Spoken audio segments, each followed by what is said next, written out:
Lucas Campbell, Hello. welcome Thank to the you. Spoken Word. Thank you. It's nice to be here. Thanks. So here we are on a Wednesday night hmm in Regina, Saskatchewan. Regina, the downtown public library. Loving it. Great space here. Definitely. So, Lucas, tell us a little bit about yourself and where you come from. Sure. Well, I'm Lucas Campbell. I'm from Regina, born and raised. I'm currently studying towards a Master's of Urban Planning at the University of Calgary. Okay. Their School of Architecture, Landscape, and Planning. How many years in? I'm a year in. Nice. I have a year left to go. Yep. I'm going back in about 2 weeks. And there I'm learning about all things planning, about all things bike related.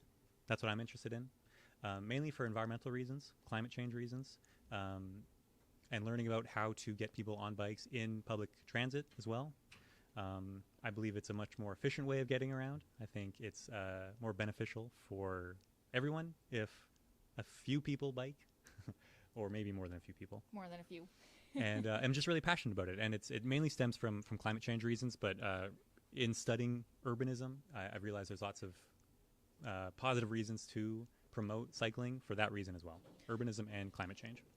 Nice. So I'll ask you in a minute how you got interested in that topic. But first, you're doing a master's on this. Repeat again what exactly your master's is in. It's a Master's of Planning. Master's of Planning. Yeah, at the School of Architecture, Landscape, and Planning. Sorry, Architecture, Planning, and Landscape, Ah, technically, at the University of Calgary. right. Which is not offered here in Regina. Correct. There's no graduate planning school in Saskatchewan. Saskatoon has a bachelor's degree in planning. So when you say planning, is that strictly urban planning? Yeah, urban planning, city planning, it's all the same. It's all related. Okay. Um, And yes. was your master's thesis, which is going to be more specific, right? What is your master's thesis? It's a course-based program. Oh, So it's there's a no course-based. thesis. Yeah, it's the easy one. Don't say that. Well, They all have value. yes, yeah. And so is this just like the program? Is it basically given to you and it's just a set program, or do you have any kind of say with electives as you go? There are electives. If you choose to take that path, there's kind of options. We have something called block weeks. So every semester, there's a week where you take one course, you drop everything else you're doing, take one course that just lasts that week. I'm doing like a promotion for the school. It's a cool school. You should go there. Anyway, so those are sort of electives. You can choose from a list of which what you'd like to study for that week. And Okay. it's just the week. So what have you taken? I've taken a course about intelligent communities, kind of like smart cities, which Oh, is interesting. yeah. Another one about sustainable housing, Yeah. which is interesting. Not active transit related, but they're kind of tangentially related. Sure. Sustainable housing, it kind of relates with density, which enables the ability for somebody to ride their bike to work. Yes. So although I'm not doing a thesis and not choosing specifically something to research, there is opportunities in regular courses to sort of focus in on certain topics once in a while, when appropriate. So, for example, my very first semester, about a year ago, we had to do a presentation on some aspect of urban design. So my group and I presented, we researched, we presented about cycling infrastructure, basically, about the good kinds of cycling infrastructure, the kinds that are subpar, that really shouldn't be built. They're unsafe.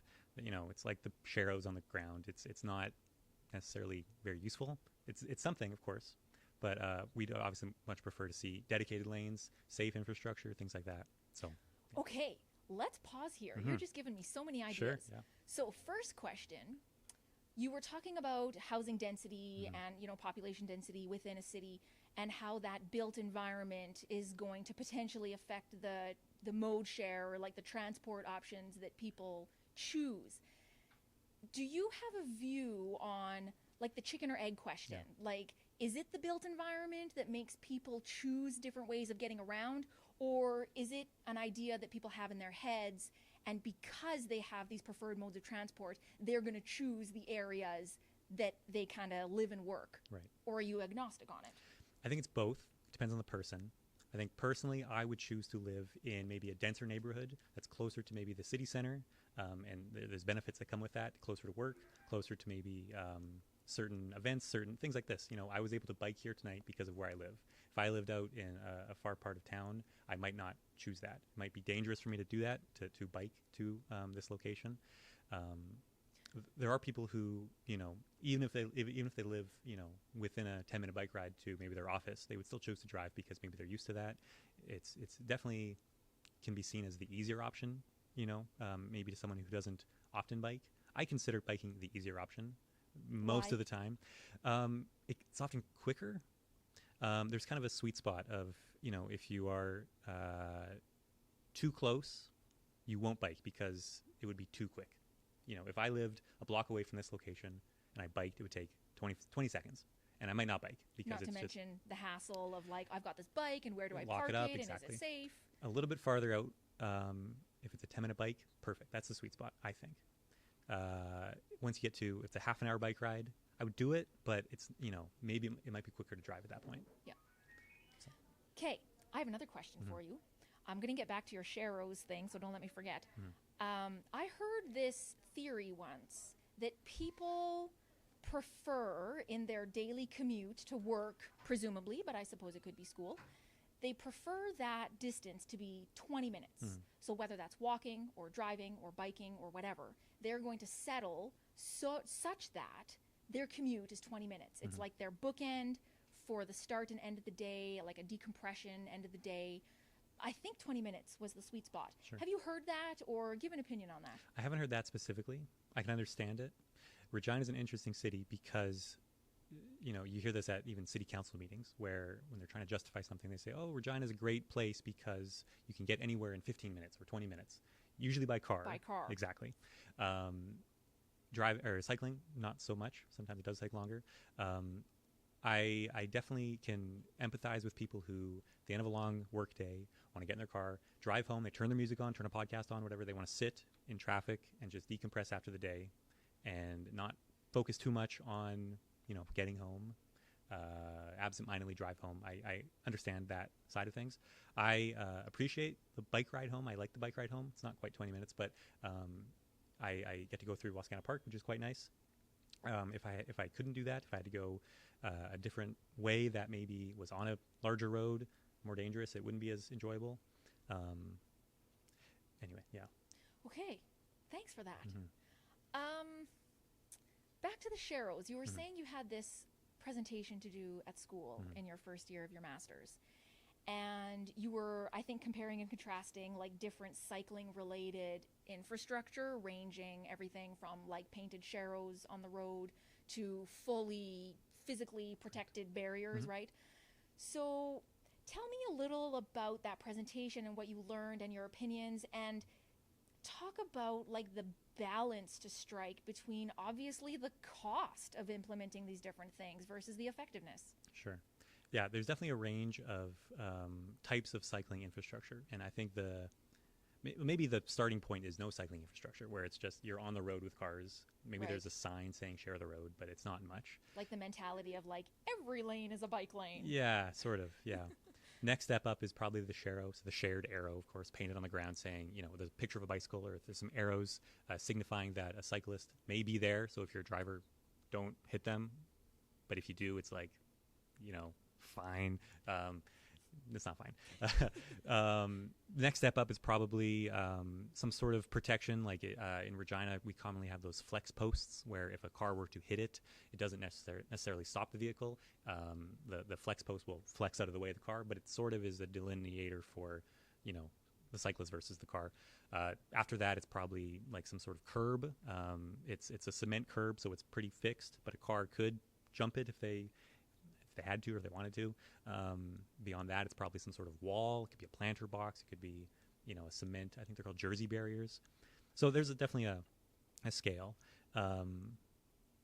And that scale is not only the infrastructure, but the safety that comes along with it. And there's a certain level of just safety that we should expect from new cycling infrastructure when our cities are installing that sort of thing.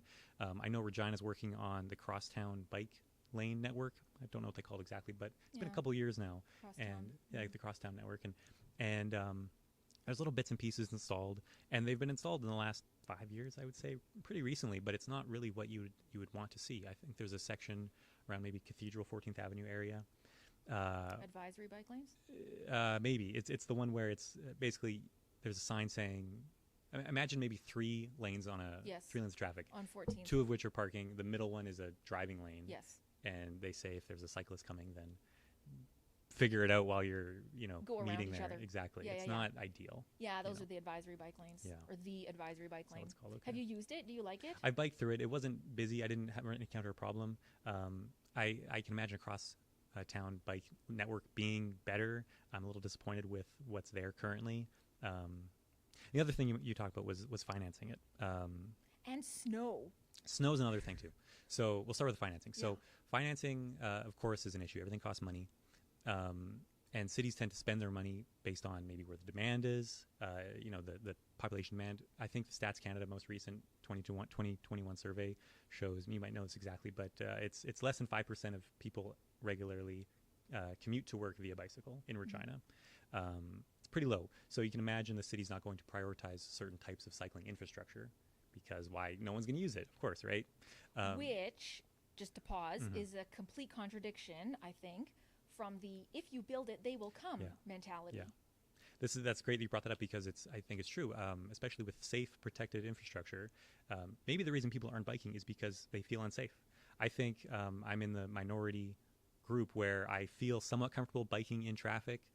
More or less, I try to take the lane, which for those unfamiliar is cycling, not against the curb of the sidewalk, but more out into where maybe if you were in a car where the passenger seat would be, maybe like in between the passenger seat and the driver's seat, where you're visible to other cars. I ride in the left wheel track. Yeah, right exactly. In the driver's exactly. seat. Claim your lane. Claim your lane. Yeah, be like visible. A motorbike.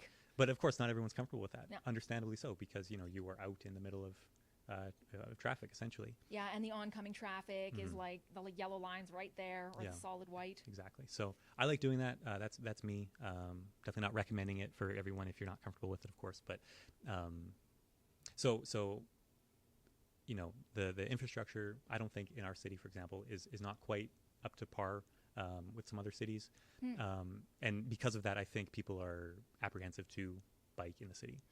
So do you think that the if you build it, they will come mentality is the right one to take? I think so. And I think for the most part, obviously there is a limit, but we have data. We can see, Bike Regina has access to the Strava Metro data set, which, if unfamiliar, Strava is this app that people can use to record their bike rides, their runs, their active, movement.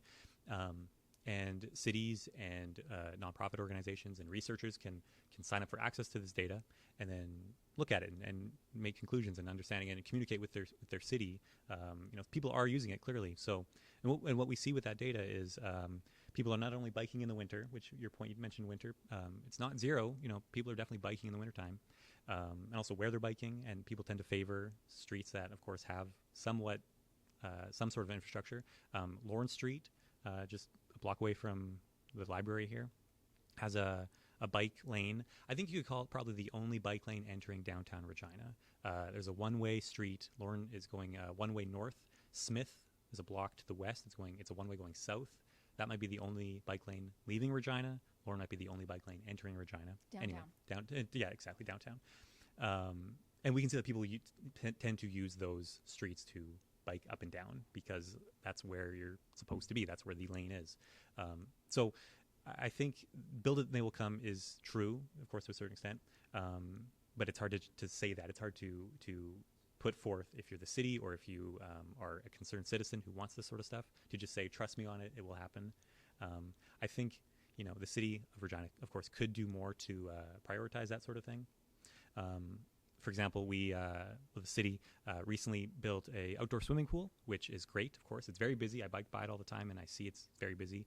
But it's open for 10 weeks a year, 8 weeks a year. It's not open all year. So we say we're a winter city, and we are, of course. But it's used. That phrase is usually used to weaponize things like we can't build bike lanes because we're a winter city, but we can build an outdoor swimming pool because forget about the winter city stuff. Hundreds of people bike in December and January. No one's using the pool in December and January. So, do you remember what the numbers are just on the Strava data from just the winter bikers? Yeah. So it's well,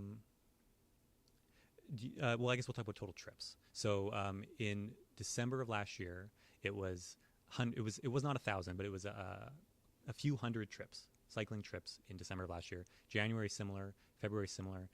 About until maybe the second week of April is when it starts to spike. And then June, July is usually the peak around, I can't say exact number, but definitely thousands of trips on bikes. And it's great to see because it's actually increasing. This data is very fascinating. It goes back a couple of years, and some interesting kind of points that stand out are e-bike riding is increasing every year, which is great to see. General commuting to work is increasing. There was kind of a dip in 2020, but it's still strong, commuting to work via bicycle. Does the Strava data like differentiate between a trip? I don't use Strava, so like actually my bike trips are not counted on Strava. Yeah. And not everyone would, right? But so when someone enters their trip, do they just like open their phone and open their Strava app and be like, oh, I'm going on a work-related trip, or I'm going on a non-work-related trip, and I'm using my bike or my rollerblades or walking my dog or whatever? Yeah, exactly. So after your trip is finished, you can title it. You can take a picture to attach to the activity to show your friends. It's a social network, so it's meant for sharing your fitness with your friends, I suppose. Yeah. And there's a button you can select if it's a commute or not. I suppose not everyone's aware of this, but it's very useful for researchers, for the people who are interested in collecting this data and using it for positive change, to flag it as a commute or not, because cities can see that, oh, people are biking to work or not. It's very useful, and I'd recommend it to anybody who uses Strava or is interested in helping out this sort of cause. Recommendation from our very own in-house master's student in planning. Yeah. Love it. So what I don't understand about the Strava data is, like, I understand, I'm not a social media person, so forgive me, but like when you are using these social media type of apps, Snapchat or Facebook or whatever, the whole world can't see your data unless you say so. So is that the same case with Strava? Like, are there trips that are potentially happening that these backdoor researchers that get access to these data sets, like those trips just aren't included? The Strava Metro data set, as far as I know, contains all the trips taken in Regina. So if Bike Regina would request access, and they'd have access to the city of Regina and nothing beyond that. They're very restrictive with who gets access. I tried to request access just as a researcher, as a student researcher, and they said no. Oh, wow. So luckily, Bike Regina had access. Yeah, we do have access. Which is great. So there must be some type of like waiver or something when you get the app. You just agree in the fine print, you know, oh yeah, my data is going to be available in this backdoor I suppose, yeah. But it's anonymous. Like, I can't see, you know, you took this trip from your house to here. It's very anonymized. It's kind of aggregated. So yeah, it's useful for sure. Now, if you don't have access to that data set and you're just a regular person on the app, you could hide your rides from the public. You know, if I was just a regular person, you're a regular person, I can't necessarily see where you're biking to and from. You can hide all of that if you choose to. Right, because that's different from the backdoor anonymized data set. Exactly, yeah. Sweet. So how else are you using data, and like how do you see it sort of advancing this active transportation? Well, unfortunately, and this is maybe something the city of Regina could work on, you see in some cities, I know Saskatoon has some of these, and you'll see them outside on maybe the river pathway, these sort of monoliths with a digital reader, a digital counter. There's one in Ottawa when I lived there. there. Exactly, yeah. So as you bike by, it'll count you. If you're a pedestrian, if you're a cyclist, it'll count you. I used to bike back and forth. Just to boost the biking Exactly, trips. yeah, totally. Do that. Everyone should do that. It shows there's more cyclists in the city than... No, anyway. Well, it's counting all of my biking trips that I took not past the pillar. Exactly, yeah. So it's not quite cheating. So that is really useful for cities to see how used these bike lanes are, these bike paths are. It's a similar, you'll see if you're a driver, you'll see on the road, sometimes there'll be a box like chained to a tree with a rope thing across the street, and you drive over that, and that's... Two ropes. Yeah, two. Two or, yeah, I don't know exactly, but something like that. I think so, because don't the two ropes like measure the distance between the wheels so they can tell what's a car, what's a bike? Yeah, I don't know, something like that. But it'll count the vehicles, and it's for traffic studies. It's to know how many cars are exactly driving down that. So that's all data. It's all important. In terms of other data, I know Bike Regina does counts. They do where we'll have people go out and sit and count cyclists as they drive by. Yeah, that's the pedal poll from Velo Bikes Canada. That's Yeah. like a national thing. Yeah. We need to like up the number of people who are going out and counting at these intersections, but that's a separate initiative. Sure. That's data collection. That's important. It is. Yeah. Yeah. So in terms of things that I'm doing specifically for these sorts of data collection, I mean, Strava is huge. That's probably the primary tool for most researchers in this sort of field. Like in the academic space, would you say even like in the NGO space, government space? As far as I know, it's very useful. Yeah, I don't know of many other data sets that provide that level of information. Yeah. And it's great because it's all voluntary. Like I'm just using the app because I like to, record my runs or my bike rides, and it's useful. It's being used for something. So, yeah. Sweet. Tell the story of how you met Bike Regina. Sure. So I was aware of Bike Regina for a long time. I don't even remember exactly when, but when I first heard of the group, but I knew it was a thing. I knew about the bike valets. Maybe that's where it was. I probably saw the bike valets at some event, and I thought that's awesome. By the way, the bike valets are awesome because, if I wanted to go to the Folk Fest, for example, and I wanted to bike, but I wasn't sure about the safety of my bicycle, I might be apprehensive to go, and therefore I wouldn't go to the Folk Festival, and therefore, So it's great that that's offered. That's incredible. Yeah, explain what Bike Valet is. Okay, sure. So the Bike Valet is Bike Regina will show up at an event, Bizart, the folk festival, I Love Regina Day, which is coming up this weekend, and there'll be a booth, and you roll up on your bicycle, and you receive a valet ticket, like a coat check ticket, essentially, the number on it. Bike Regina takes your bike and stores it, and they watch it while you're at the event, having a great time. When you're finished, you come back, you display your ticket, and you get your bike, and they lock your bike. They don't lock it, but there's someone watching it. It's on a rack. Fenced in, very secure. How much does it cost? It is free 99. Free. It's free. Yes, it is. Which is great, and it's an awesome service. Thanks. Of course, yeah. Thanks for that plug. So how I got connected in this capacity, Bike Regina was hosting a bike co-op at a multinational in Regina, and it was probably in June, I want to say. This year? Yeah, this year. And I showed up.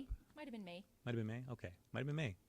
And I show up because what they were offering was they would show you how to tune your bike up. You roll up, it's free. They have all the tools. And they say, I had a problem with my shifting. So I showed up and I said, I have a problem with my shifting. The helpful people at Bike Regina put my bike on the stand.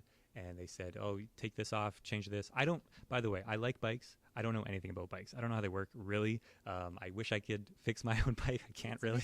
It's a mystery. You got to come see us. I know, exactly. Pop up bike co-op. So they helped me. They took my derailleur hanger off. They bent my derailleur hanger. Anyway. You got it. My bike is working now, which is excellent. And I was talking to them, and I said, hey, I like bikes. I like what you guys do. I'm a planning student. And then before I knew it, I was in a board meeting with everyone and I met everyone, and that was great. And now I'm here. So yeah, we loved you so much at the board meeting. We wanted to find out more about you, but we can only talk for so long at the board meeting. Of course. And so I thought, hey, we got to think of a great idea to get to know Lucas better. Mm-hmm. And I thought, hey, he looks like a spokey kind of guy who's got lots of words to say. Yeah. Let's have the spoken word. Yeah. And now here we are. Yeah. So tell me more about really like the inception of Lucas into the active transportation world. What led to that? It's interesting because it was somewhat recent. It was, you hear a lot of stories about maybe over COVID, people got really into cycling. Yep. It was even after that for me, I think. I've always had a bicycle, of course, like as a kid growing up, you always have a bicycle. Pause. What kind of bike do you have? Currently, I have a Trek Dual Sport 2 Gen 4. What color is it? Black. When did you get it? Last year and a half ago. Amazing. Yeah. I got it from Western Cycle in Regina. It's great. I take it to work. I bike to work every day. And do you have safe lockup? I do. Is it indoors? Somewhat. Really? It's got a roof. Are you happy? It's good enough. Really? I wish it was bigger, actually, because I notice on very nice days, like a Wednesday when today the farmers market's happening. Oh yes. It's a bit rainy today, so that kind of. And it's got a roof, but still exposed to the elements, like. Somewhat. It's pretty good. I can't complain about it. But on certain busy days, maybe it holds max 10 bikes. It could be bigger. More than 10, you're kind of fighting for space. Do they have like one of those ballet bars along the wall that you lock up to, or do they have like hangy things? Neither, I believe. I don't know what you'd call it necessarily, but I don't like it. It's a bike rack that it's meant for you to slot your wheel into, and you lock the wheel into this. And it's not great, of course, because my wheel can come off easily. You should always lock your frame. Lock the frame, exactly, yeah. Yep. So. And if you can't, then at least lock like the wheel to the frame, kind of like lock the bike to itself. Sure. That's what I try to do. Yeah, I try to do the back wheel. I feel like that's harder to remove. Yeah, oh, than totally. the front wheel, yeah. Yep. Sorry, back on track. Yeah, what was your question? Lucas, into the Yes, world of right. active transportation. So I bike to work just kind of over 2021, maybe 2022, I would bike to work just because frankly, it was a cost saver. Parking downtown in Regina, it's maybe $200 a month, plus the cost of gas, plus this, plus that. And was this, where were you working? Downtown somewhere? Downtown, yeah. So it was a longish commute, 25 minutes twice a day, but car. by bike. Oh, by bike. Yeah. But it was nice. It was through the park, so I felt safe.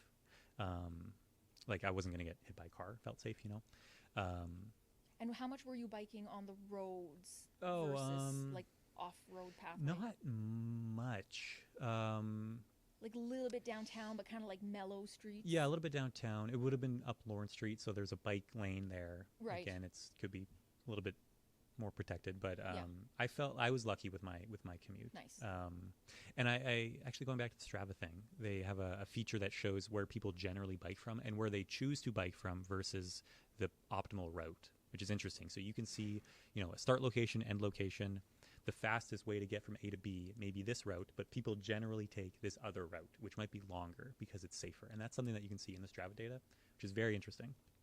Anyway, so I was biking to work to save money, save gas, and also I mentioned the climate change thing. That's a big thing for me, and I just felt like I was doing something towards that by not driving into downtown every day and back. Everyone votes for sustainability, but who actually wants to be inconvenienced by it? Exactly. Yeah. So that was like 2021 or 2021, yeah, 2022. Were you biking year round? Not year round. Not I yet. actually, I don't really bike. I haven't really had the opportunity to bike year round because when I've gotten, like in the last year, I've really been into biking. I'm going to school and I live close enough to school where I just walk. So in Calgary. Yeah. I don't have a car in Calgary. I have my bike there for pretty much leisure. I don't need to commute with my bicycle in Calgary. How luckily. do you get there? How do you get your bike there? It's you get someone to drop it off. Yeah, it's a car, I guess. Yeah. Yeah. So you get dropped off, all your stuff. Bye, Mom stuff. and Dad. See you at Christmas. Exactly. Yeah. Got pretty it. much. And anyway, but it's that kind of goes back to the dense housing and the walkability of the urbanism aspect of it, where if you if your society is built in such a way where you can live close to where you work, close to where you go to school, it eliminates the need for a lot of these things which pollute maybe, which take up a lot of space. So like you think of downtown Regina, there's a lot of surface parking because there's a lot of cars that drive down here. You can fit 10 bicycles in the space of one parking stall. So except for when I go and park my bike right in the grocery store parking lot, and I take up the whole space. Sure, yeah. I only did that once, and I was there watching it. But like some cars would turn into the space and then see my bike and be like, "Oh, urge," and back out and have to go find another spot. I see the same thing with the scooters, like the Neuron and the Bird scooters. Some people park them in stalls, which is great because they take up hardly any space, but it's enough space for a driver to get inconvenienced, I suppose. Hilarious. Yeah. So anyway, and then I decided to go to school for planning, and so it's really the environmental aspect and the urbanism aspect all sort of work together to just show me the clarity of how important cycling can be for good urbanism and for the environment. So did you do a bachelor's as well? Yeah, I did. Yeah. In Regina? Yeah, University of Regina. I did a degree in economics. And I minored in computer science and also geography and environmental studies. Oh, nice. Mm-hmm. So in 2021, when you were doing this biking thing and, vibing all the way to work, were you still doing your bachelor's at that time? In 2021, I was. I graduated in 2022. Okay. So yeah. So I guess. So you were working in school at the same time, I guess. Yeah. For a while. What's the timeline even? I would bike while in school. I guess that might have been. Actually, maybe that might have 2019. I should have really thought about my life story here Oh, before. that's okay. It's all kind of a blur since 2019. Yeah, I agree. Anyway, so at some point in there, I'd bike to school, I'd bike to work. I don't exactly remember the timeline, but yeah. But I think I was lucky with where I was living at the time because it was close enough to the university. It was easy enough to get to downtown via the bicycle. So Yeah. yeah. Wow. So what made you decide to do a master's, really? I wanted to do planning because I'd kind of joke it's somewhat selfishly because I live in cities and I want those cities to be better. So if you want something to be done right, you have to do it yourself, sort of thing. Yeah. And so I did my economics degree. I was halfway through my economics degree, and I sort of realized, that I might want to do planning. So I looked into switching to Saskatoon's school, University of Saskatchewan, which didn't really work out for me because of, retaking classes and things like that. I just thought, well, I should finish this one. Luckily, towards the end of my degree, a lot of my research projects for various classes were very open. I could choose what I would want to write about and research. So I focused a lot in my last 2 years. I focused a lot of my economics papers on urbanism and urban planning. And the importance of bike lanes, the importance of urban forests, the importance of public transit, things like that, which was kind of a good jumpstart into writing and researching about urban planning issues. Yeah. Anyway, so I graduated. I went to work not in planning. And I thought, I kind of want to do this planning thing, but I wouldn't be able to get a job as a planner without a planning degree. Mm-hmm. So I thought, well, I'll do the master's thing. And I had the option of going to either the University of Calgary or the University of Manitoba in Winnipeg. I chose Calgary. It's a bit farther from home, but it's nicer being near the mountains, I think. And Banff, of course, is amazing. So, Are you going to be smoked out when you go up? Not this. And then I'm going about 2 or a week and a half, 2 weeks. I don't think it's super bad right now. Nice. I think it's been raining a lot there, so I think that's helping out. This year has been generally a low smoke year over there. I think last year was a lot worse. Yeah. So that's lucky. Yeah. That's interesting you mentioned that because there's been days here, even in this summer, where it's been smoky on the bike ride home, and it's not pleasant. There was one day it was particularly bad. And it's not great because you don't really want to be breathing that in, of course. So here I am attempting to do my part to prevent climate change and the forest fires that come with it by breathing the smoke from the forest fires that, and it's a weird sort of, thing you encounter while you're waiting at a red light to cross the street, inhaling exhaust fumes and smoke. And it's just like, I know. it's a strange sort of place to be. Doing my part for sustainability. Yeah. Cough, cough, cough. Yeah. Yeah, I know. Mm-hmm. In the winter, it's worse because all the exhaust, you can see it hanging in the air. And then, I don't know, when you see it, it's like you smell it more. Sure. Like, I actually really love biking downtown, especially in rush hour, because everyone's trying to cross the street, all the pedestrians, and there's like a stop sign or a stoplight every other block or every block. And then I can actually keep up with traffic. Sure. And I don't feel so bad when they're like piling up behind me. Right. That's the funny thing about biking through downtown or any sort of like urban, sort of more dense environment is you're often faster than the vehicles. I know. You'll be at a red light and the light will turn green and you'll take off and a car will pass you, but then you hit the same red light next to each other. Yeah. And then you can maybe take the bike path, which is open because cycling is such an efficient mode of transportation. You don't really get traffic jams. So you'll pass them, and then, a few blocks later, you'll be at the same red light. It happened to me the other day. A car sped past me on the way to work, and then a kilometer and a half later, we're just at the same red light together. Yeah. Have you biked in other cities? And, Yes. what have you learned about the infrastructure there? Yeah, well, Calgary has pretty good infrastructure. Every city could probably improve, but Calgary has a great, of course, river pathway, which it seems just endless. It seems like you can bike along it for forever. It's beautiful. It's very well connected. I suppose I've cycled a bit in Vancouver, and like I say, it's great.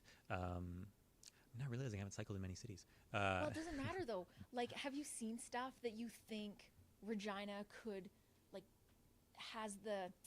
Regina could adopt that would be both practical and desirable by, policymakers and the public? Sure. Yeah, I fundamentally believe that properly designed cycling infrastructure benefits everybody. I'm not going to say especially drivers, but definitely including drivers, because I think one of the biggest things you hear from people who drive exclusively and don't cycle is, all these cyclists are clogging up the roads. Yes. They're in my way. They're over here. They're over there. Honk, honk. Exactly. I think that's because, drivers have a space. They have the road, and There's a certain speed that's assumed to be, Most driven on efficient. that road. Exactly, yeah. 50 kilometers an hour is kind of the. There's a sidewalk, which is for pedestrians, and they're going, whatever, 2 kilometers an hour. There's not really a space for cyclists. Cyclists, skateboarders, scooters, this sort of third kind of micro-mobility option. There's not really a space for them. So I think if there is a network of protected, safe, active transit infrastructure that cyclists and others can exist in. Drivers, we won't be in drivers' ways, in the way of drivers, right? We won't be, we're not allowed, it's legally you're not allowed to bike on the sidewalk, but people do it because they feel safe there. But then you cross paths with a pedestrian, and then, so there's this confusion, there's this conflict. So I think investing in things like public and active transit infrastructure will benefit all, if not most, people who use the roads. Do you think that it benefits drivers because it just will like unclog? That's the wrong word. Get the cyclists Out of their way. I think so. Which, I mean, it's maybe we can all be a bit more, we can all think of our neighbors a little bit more and not be so frustrated at people who are just also trying to get to work just like they are. Have you ever been riding your bike and there's like cars are piling up behind you? Not recently. I don't know if it's just because like I say, when I commute to work, for example, I'm through the park. So I think people tend to avoid the park because maybe there's an expectation of the slower traffic. There will be cyclists there, perhaps. But I can understand the feeling of I can imagine one cycling thinking, oh my gosh, I'm ruining everybody's day just by existing. Yeah. I haven't like solved the problem of this sort of us versus them mentality. I really want to break through that, but SOS, how do I do it? It's tough, and I think it comes from conversations like this. I think it comes from empathy. I can understand their position. They are used to driving 50 to 55 kilometers on roads, and they are used to that, and they want to get to work at a decent time. Maybe they slept in or something, and here I am clogging up the roads, as we say, and it can be frustrating, I suppose. It's also frustrating to be passed too closely, six inches from my bicycle, from a big vehicle. So we all need to see everybody else's perspective. At the same time, 99% of our road infrastructure is for vehicles, motor vehicles. So maybe there could be some give and take there. Yeah. Perhaps. In about 5 minutes, we'll see if we have any questions from our viewers. For sure. So until then, what do you see as the future, maybe in Canada, maybe in Regina, pick your jurisdiction, the future of cycling, active transportation?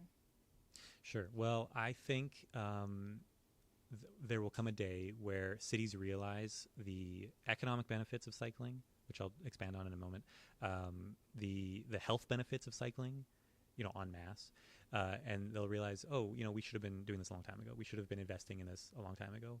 And, by then, maybe from a climate perspective, it might be too late. Maybe from an urbanist perspective, we'll say, we've, bulldozed half of our downtown to put parking lots in. We shouldn't have been doing that when there's this awesome other option. I mentioned the economic benefits. And you might need to have a traffic engineer or civil engineer on to get this exactly right. But there's some sort of principle that dictates, the summary is if a vehicle drives on a road once, it does a certain amount of wear and tear to the road. A cyclist, an adult on a bicycle, will have to drive 160,000 times on that same stretch of road to do the same level of damage based on the weight of the vehicle. Wow.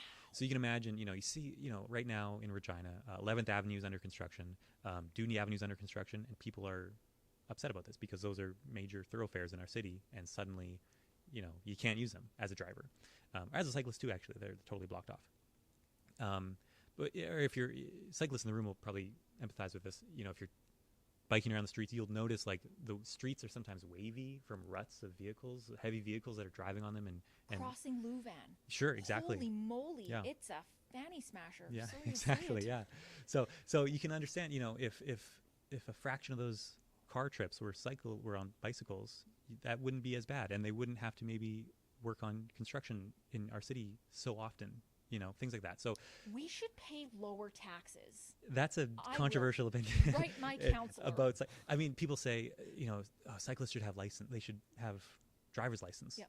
And I say, okay, like I will be willing to pay proportionately for what. Right now, if I'm paying municipal taxes, actually, I don't know this for sure, so I shouldn't say it. But people are paying taxes to do road work, and one would think even if I'm not driving, I'm still paying those taxes. So maybe we should be paying proportionate to the amount of damage we're doing. So does that mean taxing larger, heavier vehicles compared to a bicycle, which is doing comparatively less damage to our roads? Maybe. I don't know. Oh. What's that? Why don't we start taking question. questions from our Perfect. viewers? Property tax is based upon the property assessment for property that you own. So whether or not you drive a bicycle Sure. or a car, Sure. it's not going to make a lick of difference Sure. on your taxes. Sure. But in regards, since I have your attention, Yes. I just came from Calgary. It's a second home to me. Sure. There's no smoke, no nothing. Good. They have the most integrated bike path system in all of North America. Great. Second to Seattle. So you can get anywhere, everywhere on a bike path in Calgary. Even in places that you wouldn't have, like the industrial areas. And Mhm. a lot of companies are actually encouraging their workforce to take bike path to beat traffic. Excellent. In some ways it works, in some ways it doesn't.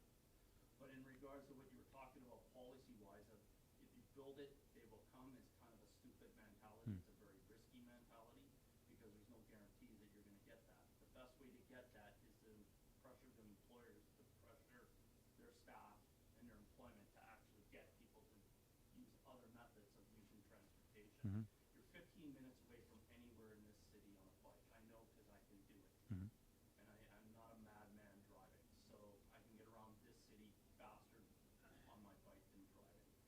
Another way that you can do with policy is with Regina Transit and offering free fares for people with bikes. That way you're creating that incentive.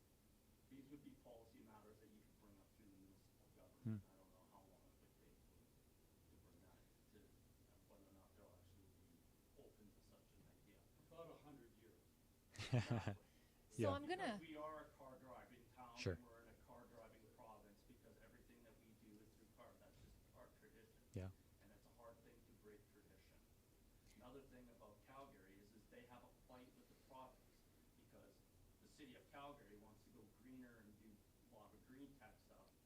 The province doesn't want that, and they take any and all steps imaginable to fight it in any way, shape, or form. Just like Regina, Yeah, well, our city council. one second then. And then what'll happen is they're bringing legislation that'll make the provinces, the municipalities subordinate to the provinces and not vice versa. So for example, Calgary and Edmonton are more liberal, left-leaning, but once you leave that, you're in conservative country and you're a conservative country in a conservative province run by a conservative government. So. All right, I'm going to summarize that for the recording and then get your reaction. Sure. And then we'll have another question if there is. So, couple interesting policy recommendations. Build it, you build it, they will come. Stupid mentality. Better idea is to get the employers to incent their employees to bike to work. And another policy suggestion is to give free bus passes to people who ride bikes. No, I said free fares. Free fares for what? Sorry, sir? Free temporary fares with Regina Transit.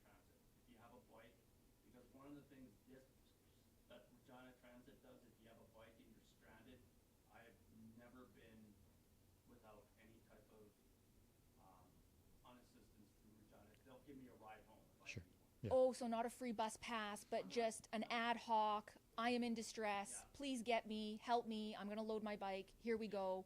And 9 times out of 10, they'll just comply. Okay. Thank you for that clarification. No, thank you. Yeah, I wanted you to correct me if I summarized it wrongly. So, what's your reaction? Sure. I love the idea of employers working with their employees to find alternate ways to get to work. I think we see this in a lot of maybe, parking is expensive. To build parking is expensive. Parking spot, one stall costs, if it depends if it's on a service lot or if it's in a structure, it can be upwards of $40,000 for a stall. if it's in a structure, for example. Like an underground parking, for instance? Yeah, or above ground, like Okay. Oh, those like stacking parkades. Yeah, exactly. Yeah. Yeah. So it can be very expensive. So if there's a company who's building an office and they're building parking to go along with that office, I can see why they would want to incentivize their employees to cycle to work. I think that's good. I think they have a lot of like sway over that, perhaps. I think we all need to be encouraging everyone we know, if we're an employer or not, to be cycling more. So I'm thinking like an economist here. Mm-hmm. I'm going to play devil's advocate. Mm-hmm. So the employer says, yeah, it's going to cost me $40,000 a stall, but I'm going to recoup all my costs because I'm charging these employees to rent the stall monthly, Mm-hmm. right?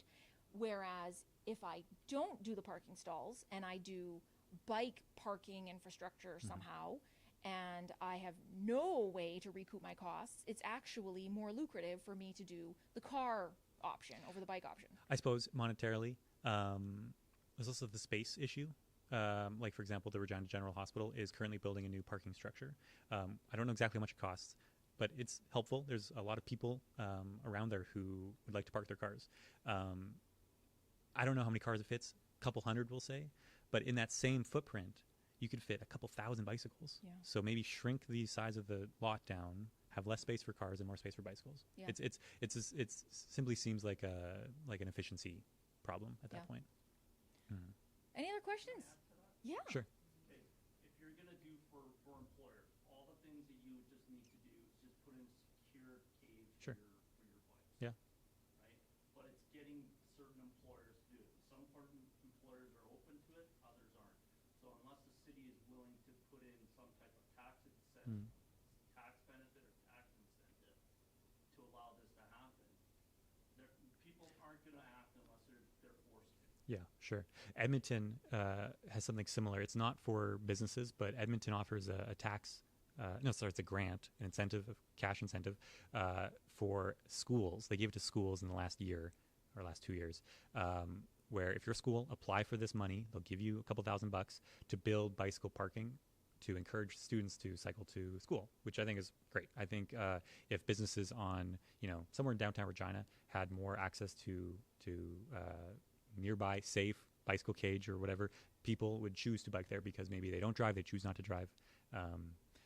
I think increasing the availability of safe bicycle parking, huge. I think everyone, asking everybody, their friends, their family, to consider cycling more is huge. Their employer, these are all good ideas. And also about the free fares for cyclists, I think that's great too.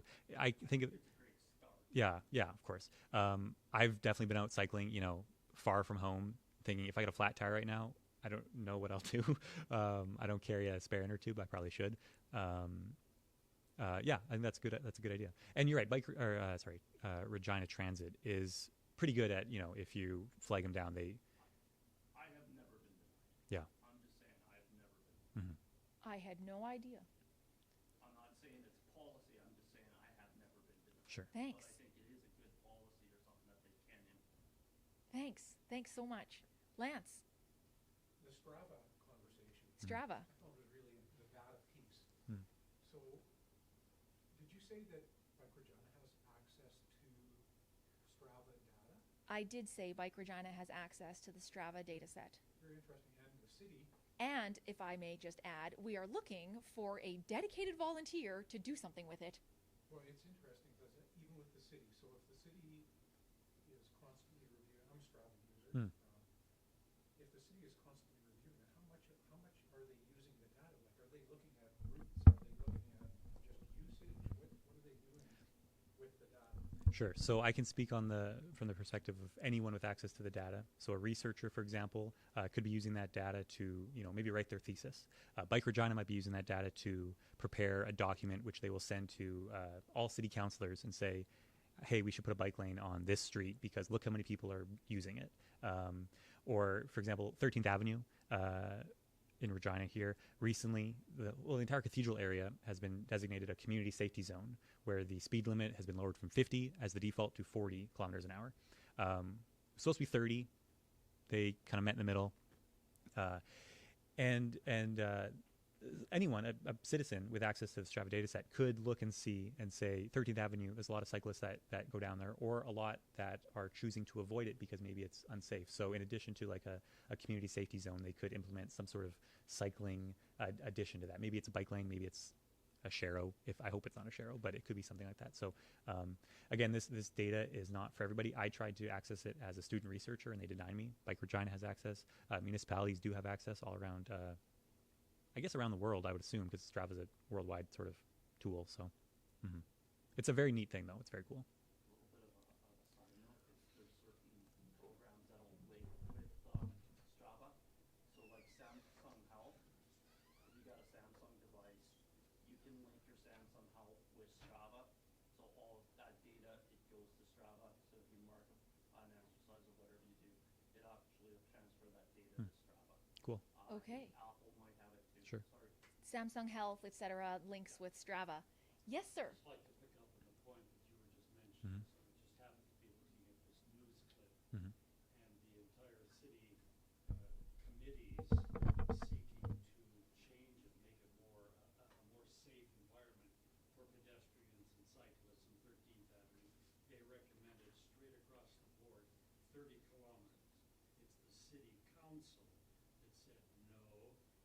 Basically their value is, oh, we got to keep the speed up because this is all about fossil fuel and cars. So they bumped it up to 40. So despite the entire administration saying it should be 30 kilometers an hour because that's the safest speed limit for cars contacting human beings and not making it lethal, it doesn't matter. That's why this entire issue is basically political.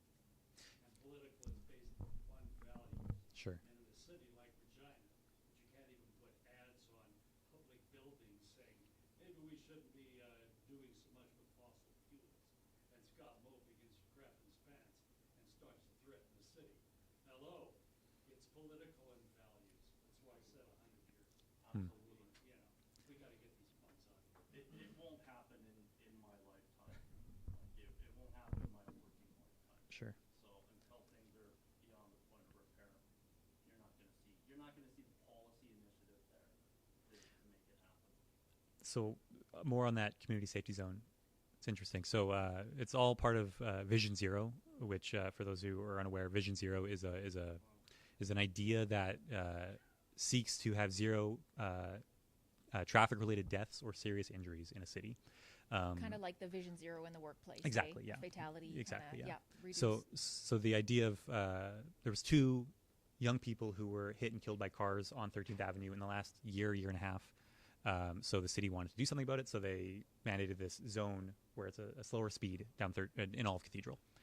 The city of Edmonton has a similar Vision Zero policy, which they began in 2015, I believe. Since then, traffic-related deaths have decreased by 50%. Injuries, similar amount. It's very successful, and it's continuing to decrease every year. Regina's community safety zone is Cathedral, the Cathedral neighborhood, where the speed limit is 40. Edmonton's community safety zone is basically all of Edmonton. If you go on their website and you look at a map, they have a map of which streets are which speeds, and it's color-coded. The whole thing is basically one color, 90%, and it's is it 30 or 40? I'm questioning it. Below 50 It's anyway. below 50. So our community safety zone is one neighborhood. Theirs is basically their whole city. And they see results. They see less traffic-related fatalities and serious injuries, which is... That's a values-rooted decision that gets to the people and not just the politicals. Because when you're saying, gee, it's very expensive to have something, actually the reverse, as you said, is it's very profitable. Yes, policy communities and social communities have values. Absolutely. At some point, when you start dealing with policy and planning, like, at what point do you run into NIMBY? Because you're going to run into that because a lot of homeowners don't want it or don't see the need of it. So if you were doing urban planning, right, where a lot of people believe that a bike path leads is in the park and nothing more. Like a bike in a road, you can't share. It's not a shared space. That seems to be the mentality of people in this city particularly. Some places are better than others, but a lot of places are worse, right? something that's got to be done in through policy. And when you have counselors or aldermen that are subordinate to their clientele, well, a lot of them aren't open to that. So there's a lot of NIMBY on that. Sure. Yeah. Well, one small step at a time. Yeah. That's cheered us up infinitely. I'm not saying another word. It's okay. This is from the Greenway pathway in the Twin Cities, Minnesota, where my son worked. Yes, please. Before I head out, 'cause it's getting a little dark. Yes, please. I hope that this might be of some use to you. Thank you, Thank you. sir. All of us. Thank you. It's 8 o'clock. No one's going to think you're rude if you need to go. There's at least 3 questions that I still want to get to. Are you okay to Yeah, keep that's going, fine. Let's do Lucas? it, yeah. No one's going to think you're rude if you go. Mr. Lang, I think you were next. Hi there. Question for you. Yes. Do you think you'll have to create your own job by doing an inventory of all the cities and potential positions that you could apply to? Have you done an audit across the country? Has your program done that? Do you mean his academic program? Yeah, that he's in. Sorry. Yeah. And how, we have so much to start with at a minimum Mhm. base here. Where do you see yourself fitting in? Because I have a niece who has a PhD in urban Hmm. planning. She's living in Montreal right now. Okay. And it's very difficult to create a market for yourself. Yeah. When you are trying to change the culture of our communities. Sure. Whether they're at a municipal or provincial level. Right. Yeah, it's I would encourage you to be very curious about that. sure. Yeah, So thank the you. question I've is, written in every city almost across Canada. Oh yeah, is that right? And the infrastructure difference is, there's a critical mass. Regina doesn't have critical mass for this because the percentage is so much smaller than what Montreal can do. Sure. Or what Vancouver or what Victoria can do. Right. so your outlook post-graduation. Oh no, don't remind me. Answer that question right now, Yeah. but I hope that you get that answer. Yeah. Well, thank you. I appreciate that. I think right now is a really interesting time to get started in urban planning. I think a lot more cities are getting on board with the idea of hiring urban planners, urban designers specifically to curate very specific outcomes. I think we're seeing a lot of young people who are interested in things like climate change and sustainability, so they kind of fit together. There are more jobs being posted for things like, urban planning, specifically in the sustainability infrastructure world, which is great. There should be more. Sometimes too many. It's like in any institution or any organization. Too many hands are in the same pot, I suppose, and so it's best to leave things like active transit infrastructure to the experts in that field. So hopefully we see more of those positions being available in Regina and everywhere in Canada and the world, honestly. Jim, did Thank you you. still have a question? Well, a couple of things.